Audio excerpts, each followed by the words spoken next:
La Secretaría de Educación Pública informó que la deserción escolar acumula 270,000 estudiantes, de los cuales 97,000 cursan la primaria y 173,000 la secundaria.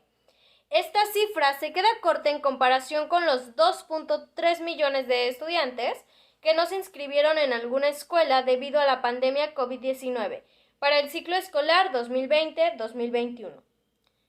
Tengan ustedes un buen día. A continuación, disertaré mi tema que lleva por título Problemas en la enseñanza-aprendizaje post-pandemia COVID-19 en México. Todos sabemos que como ciudadanos mexicanos, uno de nuestros principales derechos es el de la educación, y como está estipulado en el artículo 3 de la Constitución Política de los Estados Unidos Mexicanos, el Estado es quien impartirá y garantizará la educación en los distintos niveles educativos, siendo estos educación inicial, preescolar, primaria y secundaria, educación media superior y superior. Por tanto, la educación debe cumplir con los principios de obligatoriedad, universalidad, debe ser inclusiva, pública, gratuita y laica. Aunado a la gran importancia de lo que conlleva la educación, pues se puede percibir que este es uno de los principales ámbitos los cuales se adquieren aprendizajes y habilidades para lograr desarrollarse dentro de la sociedad. La educación durante la contingencia COVID-19 se vio en gran parte un ámbito extremadamente afectado. De manera general, se optaron por cambios como cambiar el modelo clásico presencial de las escuelas por una modalidad en línea, donde niños, niñas y adolescentes están en casa realizando actividades académicas. Este cambio repentino desató bastantes contrariedades para el país, puesto que no estábamos preparados para enfrentar una pandemia que cambiaría nuestras vidas radicalmente. En este orden de ideas, y considerando el título de este trabajo, Problemas en la enseñanza-aprendizaje post-pandemia y las afectaciones que esta causó en México, plantearemos los tres agentes que intervienen en este proceso. En primer lugar, encontramos a los docentes.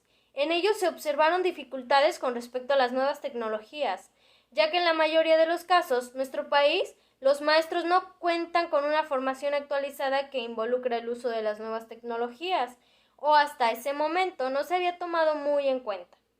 Otra problemática fue la falta de conectividad a Internet. El uso de redes sociales fue el primer medio de comunicación para con los estudiantes, y en algunos casos, con respecto a las escuelas privadas, se vio afectado el salario de los docentes. En segundo lugar, se encuentran los alumnos. En ellos, sin duda, lo más relevante fue dejar conocimientos inconclusos debido a la falta de interés por continuar aprendiendo con la nueva modalidad. El estar constantemente durante horas largas del día frente a un televisor, computadora o dispositivo móvil fue demasiado desgastante, e incluso se presentaron enfermedades principalmente de la vista o causando afectaciones emocionales en los estudiantes. La falta de recursos económicos para poder acceder a los nuevos medios tecnológicos fue un reto muy notorio, sobre todo en zonas marginadas del país.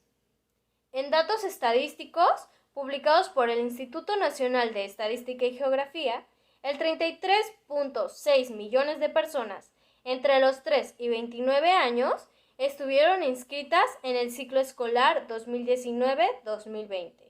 De ellas, 740,000 no concluyeron el ciclo escolar por alguna razón asociada a COVID-19 y por falta de recursos económicos.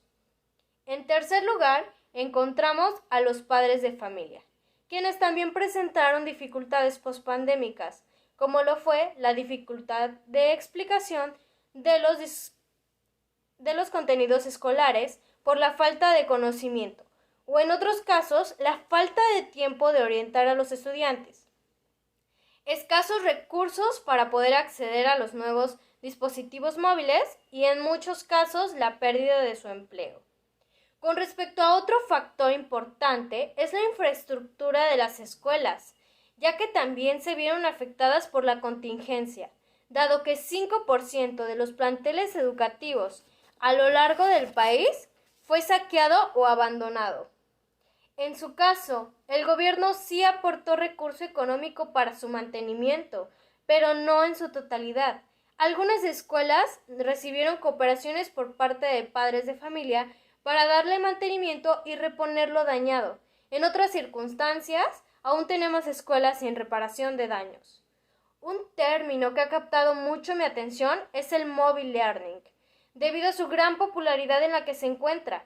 Este tipo de aprendizaje móvil, según Sofía García, especialista en tendencias educativas, el mobile learning es la estrategia educativa que aprovecha los contenidos de Internet a través de los dispositivos electrónicos móviles. Se tiene que con esta tecnología innovadora se adquieren conocimientos en lapsos pequeños de tiempo, 15 minutos, por lo que al implementarlos refuerza la interacción y conocimiento en los estudiantes. Por lo tanto, el alumno tiene que aprender a distinguir cuando le es útil para enriquecer su aprendizaje o es mera información, especificando esto último, claro, en ciertos niveles donde aplique, como en secundaria, nivel medio superior y superior. Para terminar, como he mencionado, la pandemia COVID-19 trajo consigo bastantes desafíos que afectan al desarrollo en todo el país. Actualmente, el gobierno, con su nuevo cambio de implementación de la nueva escuela mexicana, no se ha visto el enfoque de cómo darnos respuestas a todos estos problemas causados por la contingencia. Sin embargo, en este nuevo proceso, su enfoque solo es el implementar nuevos usos de términos para referirse a los contenidos académicos. Sí, se habla de ejes articuladores que impulsen a los estudiantes, como tener un pensamiento crítico, ser inclusivos, entre otros, pero aún no se sientan las bases de cómo crear ambientes en donde el aprendizaje se desarrolle de manera innovadora y dinámica. En mi opinión, se debe hacer un cambio en el modelo clásico de enseñanza, porque como bien la pandemia COVID-19 nos hizo ver que ha sido un fracaso por su falta de flexibilidad y mecanización. Algo que cuando se produce un cambio es muy complejo de adaptar.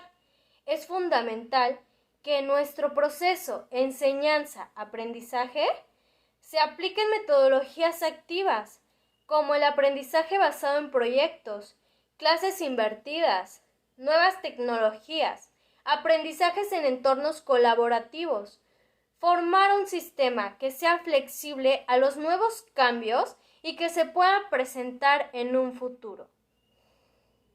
Espero que este discurso, con fines de concientización y cuestionamientos, haya generado en ustedes un momento de reflexión. Buenas tardes.